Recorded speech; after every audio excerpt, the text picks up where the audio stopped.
Gostaria de convidar a professora doutora Elga Cristina Almeida da Silva, doutora em Patologia e pós-doutora em Biofísica, médica do Centro de Estudos, Investigação e Diagnóstico de Hipertermia Maligna da Universidade Federal de São Paulo, Escola Paulista de Medicina, para falar sobre o prognóstico a partir do diagnóstico. Por favor. Boa tarde a todos, parabéns por terem enfrentado a peripécia de chegar aqui com greve, chuva e uma sexta-feira de trânsito.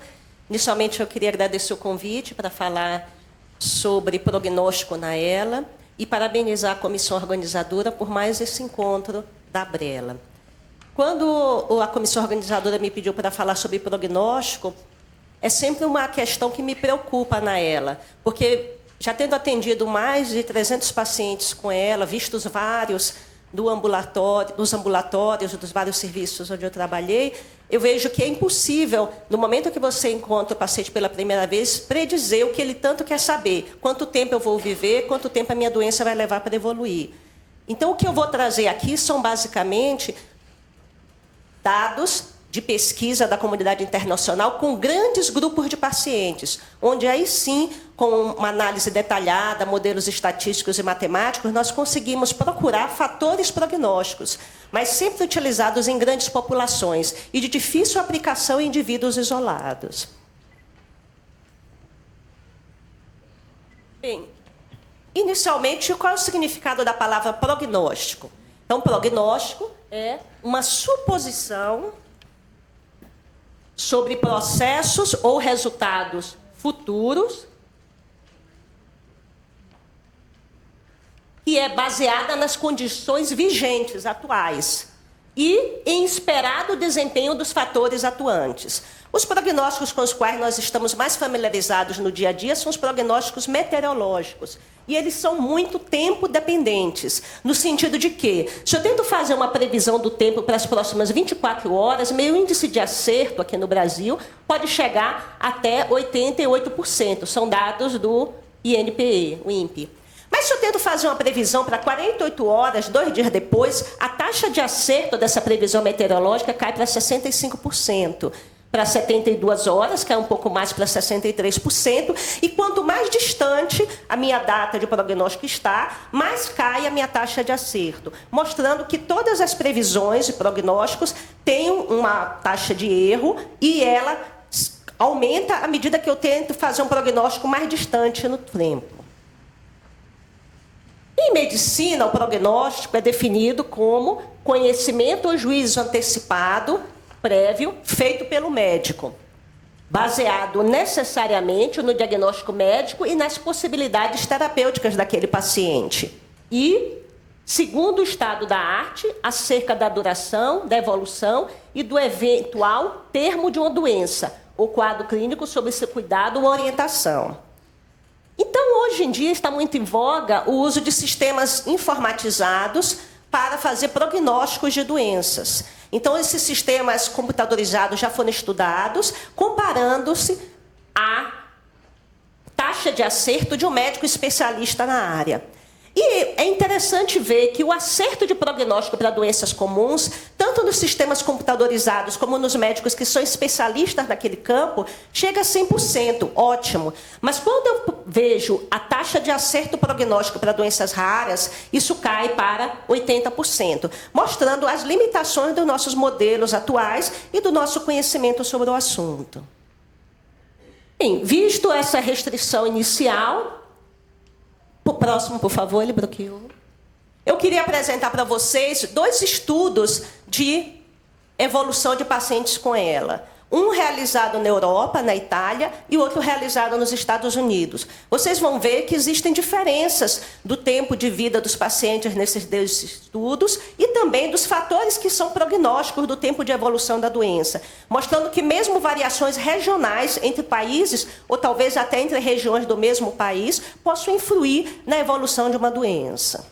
Então, do estudo italiano realizado em Modena, na Itália, cobriu um período longo, 2000 a 2009, e seguiu 193 pacientes. A sobrevida média do grupo como um todo foi de 41 meses, mas 54% da amostra chegou aos 3 anos de sobrevida e 38% da amostra chegou a 5 anos de sobrevida. Quais foram os fatores prognósticos de sobrevida detectados nesse estudo, com análise estatística? Primeiro, a idade. O indivíduo que iniciava a doença com menos do que 55 anos, em média, vivia 29 meses mais do que o indivíduo que iniciava a doença após os 55 anos. O indivíduo que iniciava a doença pelos membros superiores ou inferiores, início espinal, em média, vivia 20 meses a mais do que o início bulbar. E o indivíduo que usava riluzole, em média, tinha 12 meses a mais de sobrevida do que o indivíduo que não utilizava o riluzole. Mas esse estudo encontrou outros fatores prognósticos, entre eles o sexo. A sobrevida no homem tendia a ser 46 meses e menor na mulher, 32 meses. O fenótipo, pacientes com a forma isolada de neurônio motor superior, 67 meses, contra a forma de início respiratório, 18 meses. Entre esses dois extremos, a forma clássica e a forma bulbar. E o indivíduo que fazia uso de traqueostomia na fase final da doença. Então, em média, ele vivia 67 meses contra 36 meses daqueles que optavam por não realizar a traqueostomia. Já no estudo norte-americano, próximo, realizado em Atlanta, cobrindo o período de 97 a 2011, realmente o número maior de pacientes, 728, ele encontrou uma sobrevida do primeiro sintoma, de 29 meses em média, a partir do diagnóstico correto de ELA, 15 meses, como o palestrante anterior mostrou, entre o primeiro sintoma e o diagnóstico correto, o paciente costuma passar em vários especialistas, e do início do tratamento, uma sobrevida de 14 meses, bem diferente do descrito em relação à sobrevida do estudo europeu. Em relação aos fatores prognósticos, ele encontrou idade, realmente, era um fator prognóstico importante. Aqui eu vejo um indivíduo que começa a doença abaixo de 50 anos, uma sobrevida média de 27 meses, contra aquele que começa acima dos 80 anos, 9 meses. Esse estudo também encontrou como fatores prognósticos importantes o índice de massa corpórea no início do tratamento e a capacidade vital forçada. Mas, diferentemente do estudo europeu, ele não encontrou valor prognóstico nas variáveis gênero, masculino ou feminino, ou início bulbar ou em membros. Próximo. Em relação ao índice de massa corpórea em particular, ele se torna cada vez mais um fator prognóstico importante ligado ao estado nutricional do paciente. De forma que os indivíduos que têm melhor prognóstico em relação à sobrevida da esclerose lateral amiotrófica são aqueles que apresentam maior valor de índice de massa corpórea previamente ao tratamento. Quando o índice de massa corpórea é maior ou igual a 25, a sobrevida média de 15 meses, contra 6 meses, quando o índice de massa corpórea está em torno de 18. A dislipidemia, aumento do colesterol e dos triglicérides, tão temida pela população em geral, ela é um fator prognóstico positivo. A presença de aumento do colesterol e dos triglicéridos está relacionado com o aumento da sobrevida. E grupos têm tentado analisar de forma mais precisa a quantidade de gordura corporal nos pacientes com esclerose lateral amiotrófica através da ressonância magnética da gordura corporal. Encontraram dados bastante interessantes. À medida que a doença evolui, aumenta a quantidade de gordura visceral, principalmente abdominal, e diminui a quantidade de gordura subcutânea. Uma coisa que já foi demonstrada no grupo brasileiro com medidas de pregas cutâneas. Essa gordura subcutânea, ela tem uma correlação positiva com a escala funcional para a esclerose lateral amiotrófica e com o prognóstico. Mas essa correlação é mais importante nos homens do que nas mulheres.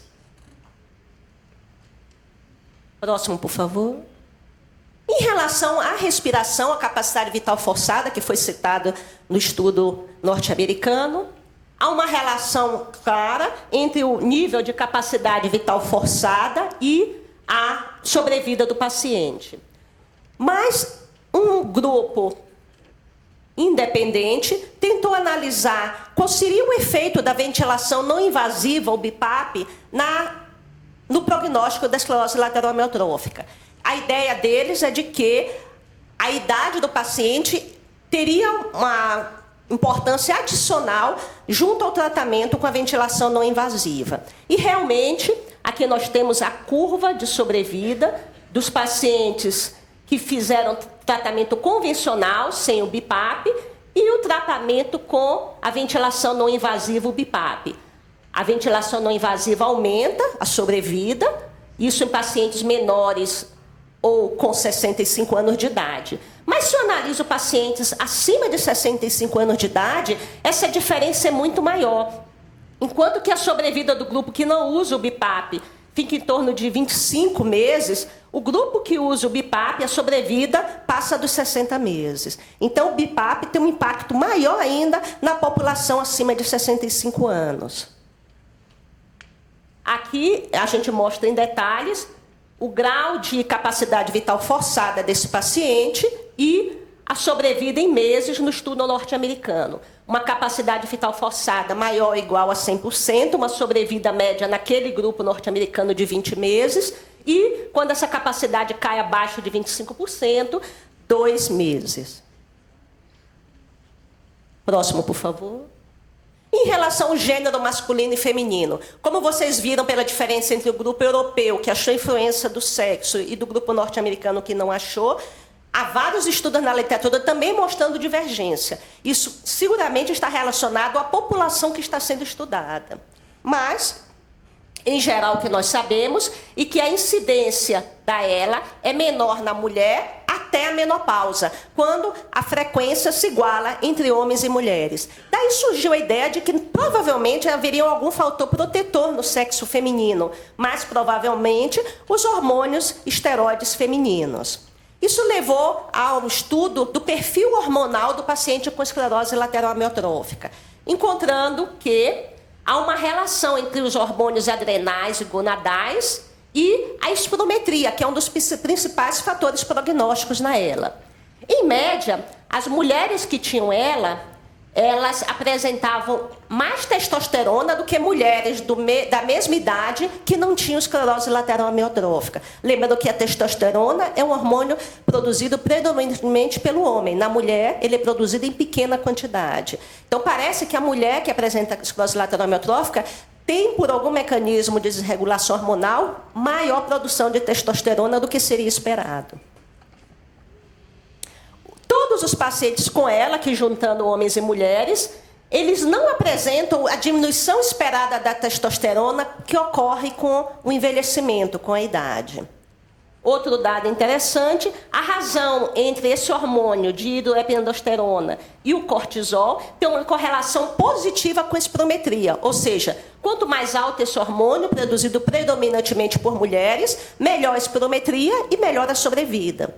Por outro lado, quando eu estudo a correlação da progesterona com a testosterona, outro hormônio feminino também, quanto mais alta essa correlação, melhor a espirometria e melhor a sobrevida. Em relação a fatores prognósticos ainda, o grupo de Nakamura e colaboradores tentou verificar se o grau de força muscular do paciente no momento que chega à consulta poderia ser usado como um fator prognóstico. E o que eles encontraram, utilizando uma escala com 5 atividades da vida diária, com o estudo da força de 5 grupos musculares: flexor cervical do pescoço, abdutor do ombro, extensor do punho, orbicular dos lábios e dorsiflexores do tornozelo. Graduando essa força de 0 a 5 pela escala de força muscular, houve sim uma correlação importante, mas principalmente com a perda da força da musculatura cervical. A perda de força de musculatura cervical seria um fator prognóstico importante na esclerose lateral amiotrófica, correlacionando-se com morbidade, ventilação invasiva, perda de fala e deglutição, perda de função de membros superiores, marcha e dificuldade em mover da cama.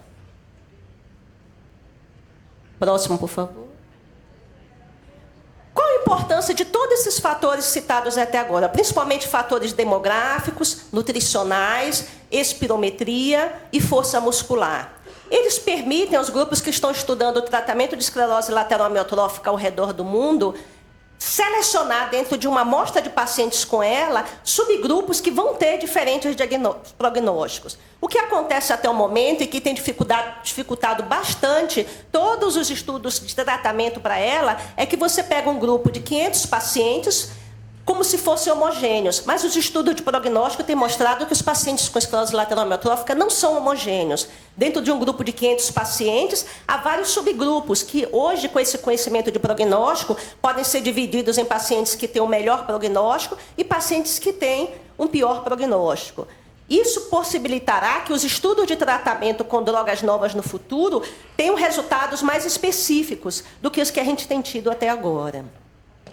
Em relação agora a fatores prognósticos ligados a avaliações mais sensíveis. Aqui a avaliação neuropsicológica no paciente com esclerose lateral amiotrófica. Então, como foi comentado nas aulas anteriores, a ela pode estar relacionada a uma demência chamada demência frontotemporal. E a pergunta dos pesquisadores foi: a presença dessa demência vai ter um impacto na sobrevida do paciente ou não?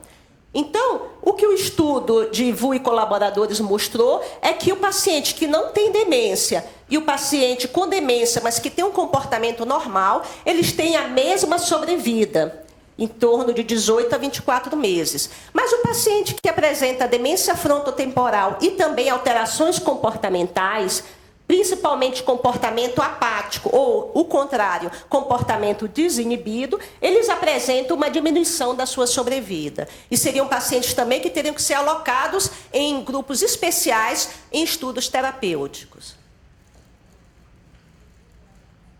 Uma grande pergunta também a todo paciente, quando chega ao consultório, é se ele possui uma forma de ELA chamada de atrofia muscular progressiva, onde ocorrem apenas sinais de neurônio motor inferior e não há sinais de neurônio motor superior. Até hoje, é uma discussão, isso é esclerose lateral amiotrófica ou não, ao ponto de que, na última classificação de esclerose lateral amiotrófica, esse grupo, que era a antiga esclerose lateral amiotrófica suspeita, não é mais incluída nos protocolos clínicos. E os estudos mostram que do ponto de vista de prognóstico clínico, quando eu sigo grandes grupos de pacientes com atrofia muscular progressiva e grandes grupos de pacientes com ela, a evolução clínica desses dois grupos é semelhante. Em termos de neuropatologia, 100% dos pacientes com ela têm comprometimento dos neurônios motores superiores, no estudo anatomopatológico, e 84% dos pacientes com atrofia muscular progressiva, apesar de não terem sinais de liberação piramidal, também apresentam morte de neurônios motores superiores no estudo anatomopatológico. A densidade do trato córtico-espinal, que liga o neurônio motor superior a inferior, é sempre baixa no paciente com ela. No paciente com atrofia muscular progressiva, é baixa, mas em alguns pacientes pode ser ainda normal. E o mais interessante é que eles têm diferenças na imunohistoquímica. Enquanto que a imunohistoquímica dos neurônios de pacientes com ela, 100% tem marcação para TDP43, no paciente com atrofia muscular progressiva, 85% tem essa marcação, enquanto que os outros 15% têm marcação para FUS. Próximo, por favor. Isso levou um grupo italiano a tentar desenvolver uma escala não só funcional, que desse uma quantificação da capacidade do paciente para a sua vida diária, como é a escala funcional de ELA usada na maior parte dos serviços, mas também uma escala que pudesse ter fator prognóstico e ajudasse, no momento do tratamento, a alocar o paciente em diferentes grupos terapêuticos. Então, essa escala foi proposta por Schill, também do grupo italiano, utilizando 4 domínios da escala funcional de ELA, usada por quase todos os serviços do mundo: deglutição, comunicação, marcha, autocuidado e respiração. E ele escalonou esses 4 domínios em 5 níveis. 0, quando havia envolvimento da função, mas sem perda da independência daquele paciente. 1 a 4, número dos domínios, desses 5 domínios, em que o paciente tenha perdido a sua independência. E, finalmente, 5, quando houve o óbito do paciente. E eles encontraram que existia uma correlação positiva entre essa escala prognóstica e a escala funcional, a qualidade de vida do paciente medido pelo SF-36 e os custos da doença, que aumentam bastante à medida que avança a sua evolução. Próximo, por favor. Outro grupo está realizando um estudo bastante interessante com biomarcadores, baseados no pressuposto de que, à medida que a doença avança, podem surgir proteínas ou moléculas diferentes do normal no sangue e no líquor dos pacientes com esclerose lateral amiotrófica.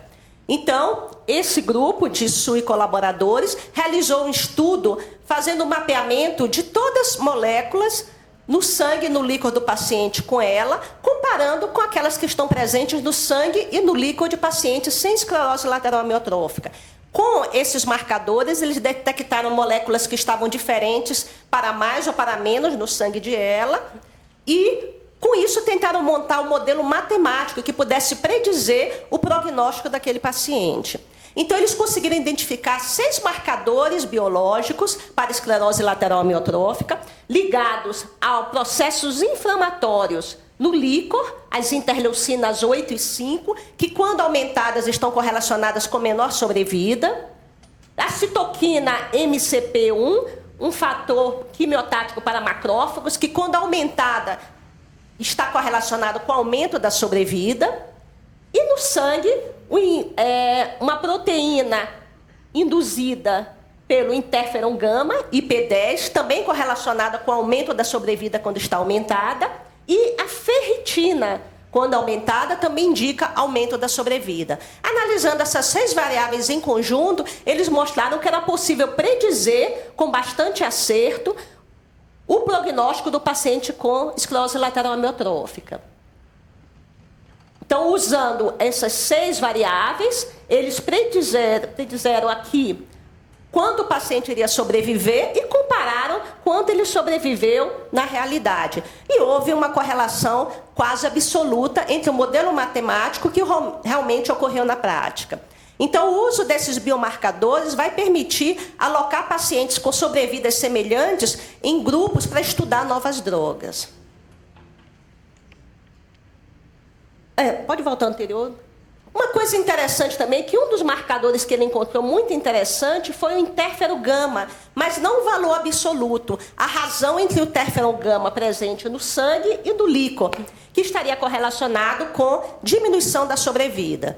Mas vocês me perguntam, todos esses são fatores inflamatórios, porque alguns aumentados favorecem a sobrevida, outros diminuídos favorecem também a sobrevida. É porque na esclerose lateral amiotrófica parece ser necessário ter um grau mínimo de inflamação para favorecer a boa função neuronal. Mas, em excesso, esse processo inflamatório poderia estar ligado à piora da sobrevida. Próximo, por favor. Finalmente, os fatores antioxidantes, que são tão comentados por todos que trabalham com ela.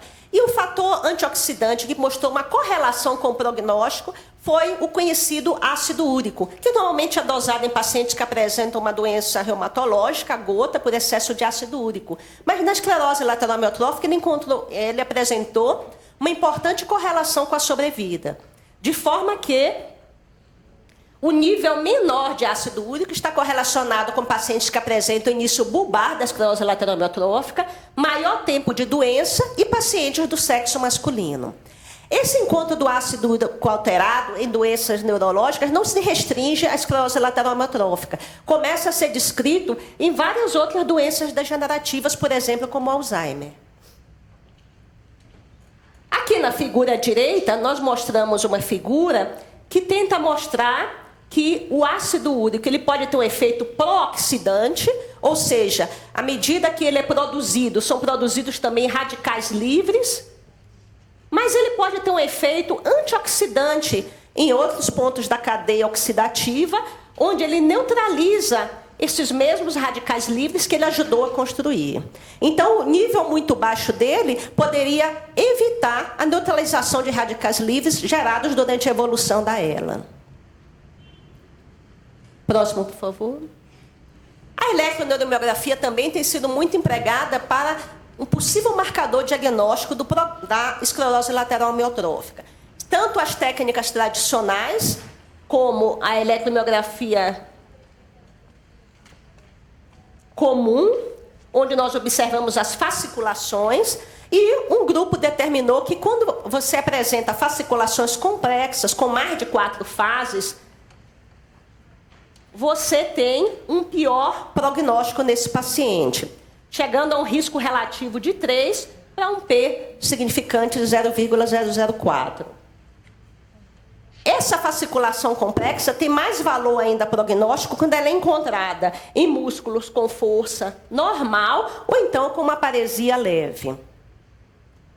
Outras técnicas eletrofisiológicas que estão sendo estudadas são o MUNI, a estimativa do número de unidades motoras, que já mostrou há algum tempo uma boa correlação com a progressão. A diminuição do número de unidades motoras correlaciona-se com a diminuição da sobrevida, piora clínica, mas estão sendo feitos estudos tentando aprimorar essa técnica com o uso de multipontos e incremento da estimulação, que mostraram uma melhor correlação com o prognóstico. E a estimulação transcraniana, que permite mapear o neurônio motor superior. Próximo. Em relação aos exames de imagens, várias técnicas têm sido estudadas. Eu queria chamar a atenção somente para a tomografia por emissão de pósitrons, usando a fruteoxoglicose, que mostra uma diminuição de captação nas regiões perirolândicas e pré-frontais no paciente com ela, com valor prognóstico importante. E eles compararam isso com pacientes que têm mutação no CNORF72, que seria a forma mais comum de ela com padrão autossômico dominante, e ela se assemelha bastante a ela tradicional, com a diferença que a diminuição do metabolismo também das regiões talâmicas e na região singular do anterior. Próximo. Então, em vista disso tudo que eu apresentei para vocês, vocês têm uma noção do grande trabalho que está sendo feito procurando fatores prognósticos confiáveis na esclerose lateral amiotrófica.